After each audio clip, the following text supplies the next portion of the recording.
The latest international break has caused havoc in our FPL teams. The likes of Bowen, Mitoma, and even Erling Haaland look like they could be doubts for this weekend. And of course, we've got to decide the all-important captaincy question for Game Week 13. All to come in my latest team selection video.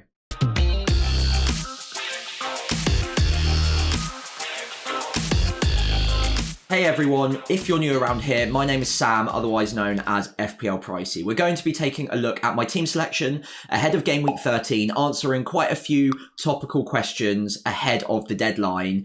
But first and foremost, let's take a look very quickly at how my team performed in Game Week 12, because that will inform the decisions moving forward. So, as you can see on screen, 84 points was a pretty decent green arrow. It was nice to get a green arrow before the international break, up to 618k, which isn't amazing, but it's also fairly well placed to start, hopefully, piling some green arrows consecutively now and moving up the ranks towards that top 100k before Christmas. Fingers crossed anyway. As you can see, my team did really well overall. Saliba and Lascelles were my two transfers in. Lascelles, very frustrating that he got 0 points, especially when you look at Tsimikas stuck on my bench with 15. I think with hindsight, I'm still pretty happy with the decision I made. Tsimikas actually didn't look that certain to start against Brentford, and I didn't think that Brentford would be shut out by Liverpool either. So overall, we didn't really know Gomez was injured. Tsimikas came in, obviously played really well, got the 15 points, but I think considering Lascelles had Bournemouth, I was pretty happy with the decision I made, even if the outcome wasn't fantastic there. Saliba getting the 9 points was obviously very handy, so it meant that my transfers were positive overall. In midfield and up front, lots of points to be had. Salah obviously bagging 2 goals, getting the 16-pointer, and obviously I captained him to get 32. Haaland also getting exactly the same 16 in my team, and Bowen coming in with yet another goal, 8 points for him. Very happy with my team overall. 84 points, no hits taken. Only 1 hit taken so far this season as well, actually. So I'm playing quite conservatively up until this point. But with Christmas round the corner and those fixtures piling up thick and fast, I imagine my moves probably need to be a little bit more aggressive as we go into the Christmas period. But 84 points, green arrow up to 618k. Overall, not too many complaints there. So first off, let's take a look at the goalkeepers and the defence. And firstly, I just wanted to mention my team value is looking pretty handy at the moment. 103.7 million, nothing in the bank, but that feels like a pretty good position to be in at this point in the season. Please do let me know what your team value is in the comments below, because I'm really interested to see whether mine is actually any good or not. It feels like it could be quite high, but I'm sure there are quite a few of you out there with higher team value. But do let me know in the comments below what you've got in the bank, what your team value is, because I'm just really interested to hear what it's looking like after just 12 game weeks. Anyway, moving on to my goalkeeper. At the moment, there's not really much of a decision to make. Turner has lost his place for Nottingham Forest, so that's probably a transfer I need to make in a few weeks' time when I get the chance. But for the time being, Areola and West Ham have still got good fixtures. They're not performing well defensively, but I'm hoping with the fixtures they'll start keeping a clean sheet or two. And Areola is averaging 4 saves a game at the moment. So away at Burnley, I think there's a decent enough chance of a clean sheet. I don't think it's a priority transfer out, and I'm happy to hold on to him for the next few game weeks. I think the next 5 are actually looking pretty good. So hopefully that starts paying dividends soon, but it is a point of frustration in my team that my goalkeeper just isn't picking up too many points at the moment. Moving into defence, Matty Cash is one of the players that looks like a potential doubt ahead of Game Week 13. Now, the information that I've been researching over the international break shows that possibly it was just a bit of an international break injury, that he was pulled out of the Poland squad as a bit of a precaution just to give him a bit of a rest. And all of the signs are that he'll actually be fit and starting for the weekend. He's an important player for Villa. I think if he's anywhere near fit, he will start. And I'm pretty confident that despite the fact that he has been carrying a bit of a knock, I think he's back in full training now. I think he's going to start the weekend, so I'm not too concerned about that. Tottenham away from home isn't the best game in the world, but considering the other options on my bench at the moment, Tsimikas away at Man City and Taylor for Burnley, who are just not a great defence whatsoever, I'm more happy chasing the upside with Matty Cash against Tottenham, and hopefully he can get something in terms of attacking returns there. overall across my defence, it's a pretty poor week for fixtures. And I think a lot of you can probably relate to me on that. So Lascelles at home to Chelsea, any Newcastle defenders at home to Chelsea, it's not a great week for it, but Chelsea, their stats are really good. They have been flattering to deceive a little bit so far this season, but they have been scoring goals in their last couple of games. So I'm thinking that there's not much of a chance of a clean sheet there, but I do still back it because it's Newcastle at home. They're a great team. They're a great defence, and ahead of Liverpool away Man City, I think is a wise call, and I'm happy to just take that punt and probably not use a transfer there either. I just don't think it's really worth it this week.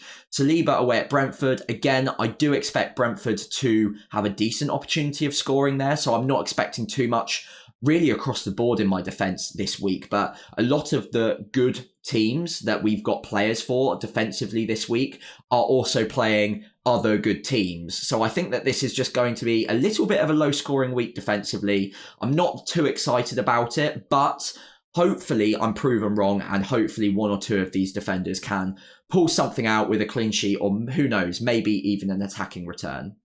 Right then, so moving into midfield, and this is where things start getting a little bit more interesting. There are a few players here that aren't even really discussion points at the moment. So Mo Salah away at Man City, he is my vice captain at the moment.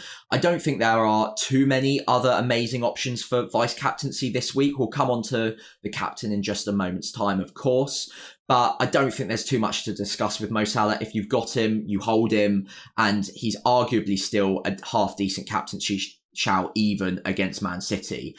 Son at home to Villa. Now, that's possibly slightly more interesting for a captaincy call this week. Villa do play that high line. Spurs will be targeting that and trying to get in behind, and Son playing out of position as a centre forward, and the pace that he's got in behind will hopefully be what Tottenham are expecting to exploit with Villa in mind. However, Spurs are missing their chief creator at the moment in James Maddison. They are missing a few of their key defenders, and that is not necessarily something that I worry about when they're going forwards, but it does really correspond with the way that they're performing at the moment. There will be a lot more pressure on their defence, and what we saw against Wolves was they went ahead early and then they almost tried to hold on to that lead. They really stopped attacking. They stopped taking the front foot in the game, and I'm a little bit worried of that happening again potentially, that they get the early goal or they get a goal and they start thinking, oh, maybe we need to hold on to this because defensively we're looking a little bit shaky at the moment. So I'm a little bit worried about Son, captaincy-wise this week, but I still think that he's a great option to hold. Next week onwards, as you will have seen earlier on in the week with some of my other videos, I'm a little bit nervous about holding him for a few weeks now, but I think this week you absolutely hold him, and potentially you could captain him. I don't think that he's my favoured captaincy option this week.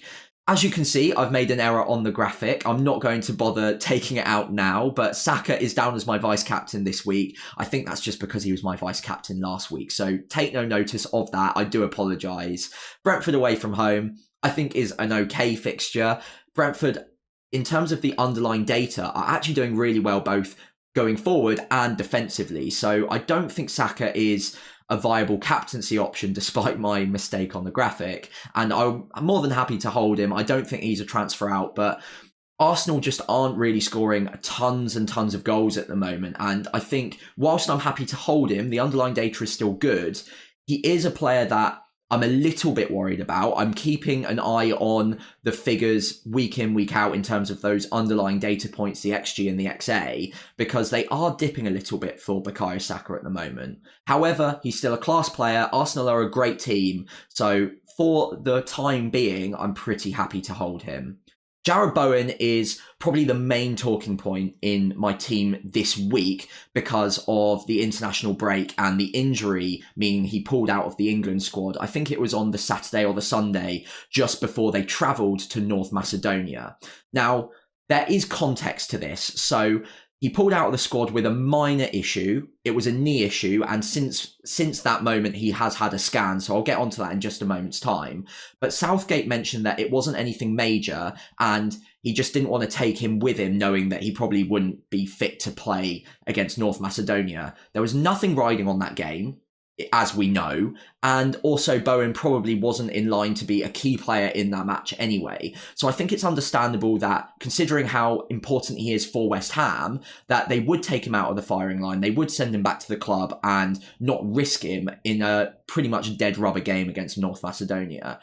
That being said, he has gone and had a scan, and all of the reports are that he has seen some fluid on his knee and that a specialist will be assessing him whether or not he's fit to play over the weekend. Now, other injuries of this sort of nature usually take a couple of weeks to sort out, but we just simply don't know how bad the situation is at the moment. Some of the reports are saying he could be starting this game week. So Burnley away from home obviously is a fantastic fixture. He's a great player. Obviously, the underlying data is really good still as well, and he's actually scored in every single away game so far this season. So if he is fit to play, I want to keep him. I don't want to sell him. But if we get news that he is going to be out this week, then I think that I've got to make a plan for what I'm going to do with him. And I'm sure a lot of you will agree as well. So I'll move on to the transfer in just a second's time. I'll round it off now with Gordon at home to Chelsea. I think that's fine. I don't really get excited about Gordon at home to Chelsea. I don't think that that's an amazing fixture by any means. Chelsea are a good defence this season, but I don't think that he's a priority transfer out this game week. I think I can probably kick that can down the road, especially as I've only got one free transfer. And in game week 14, I think it's really important, if you can, to have 2 free transfers, mainly because we've got that period of congestive fixtures from 14 to 16, all within the space of 7 days. So having 2 free transfers at the start of that, I really value having. But again, let me know in the comments below what you think of that, whether you're thinking that the injuries this week to the likes of Bowen, Mitoma, Haaland even potentially will come on to in a moment, are tempting you to move a player on this week because you simply need to get a team out. Right, so as I mentioned, if I am going to be making a transfer this week, it's probably going to be Jarrod Bowen out. And the player I'm looking at moving in probably isn't going to shock too many people. He's a player on a lot of people's minds at the moment.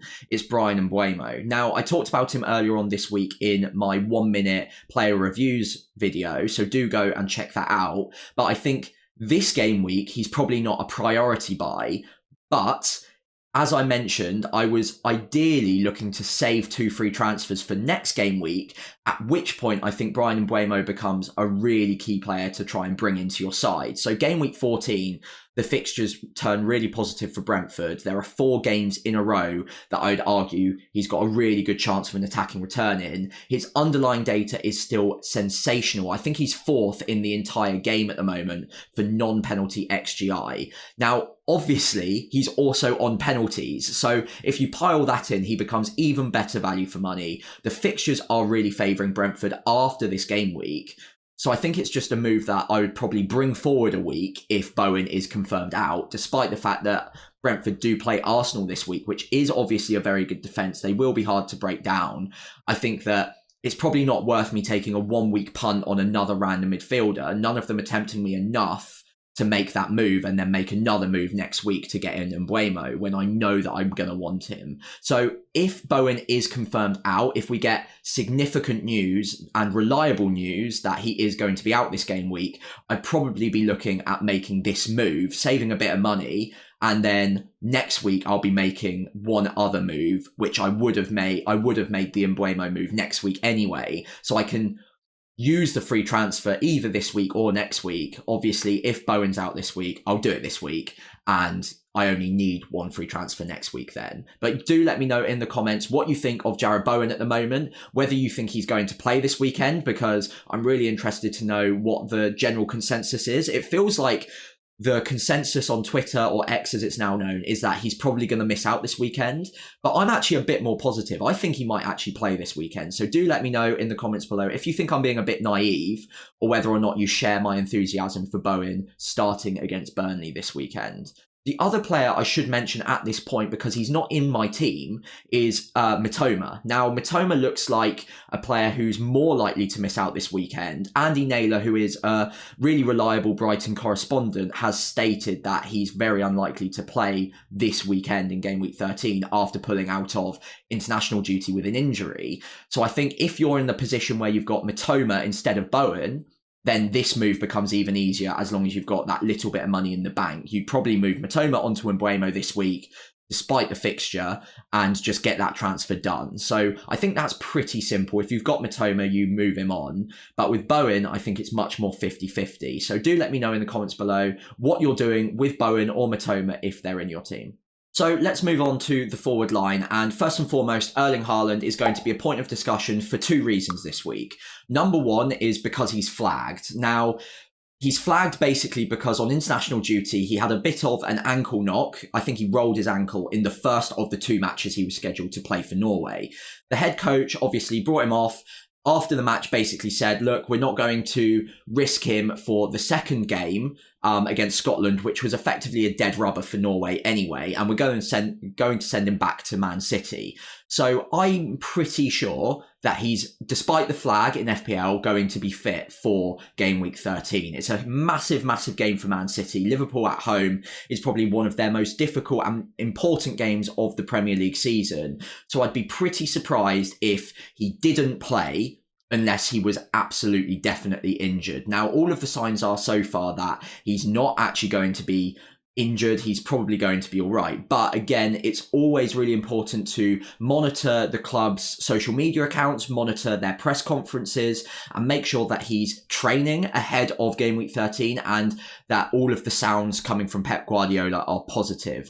So taking a look at the captaincy call now, and I think one of two scenarios is going to happen for Erling Haaland this weekend. He's either going to be fit enough to start, in which case he's going to get 60 plus minutes, and I think the Liverpool game for Man City is so important that if he's anywhere near fit enough, he will be starting, and it's usually a really end-to-end affair. It's usually high octane, very entertaining, and quite a few goals as well. So if he's playing in that game, I really like him as the captaincy option for this game week. But then we come on to scenario 2, which is he's not fit enough to start. And in that scenario, I think it's highly unlikely that if he's not fit enough to start, that he'll get 10 or 20 minutes off the bench. I think he'll either play and start the match or he won't play whatsoever. So I'm pretty confident that putting the armband on him will be safe, and that if he doesn't play, he won't get any minutes off the bench, and therefore the captaincy armband will go to Mo Salah. Now, I've discussed Mo Salah already this week, but it's worth noting that if Haaland isn't in Man City's starting lineup and he's not going to get any minutes,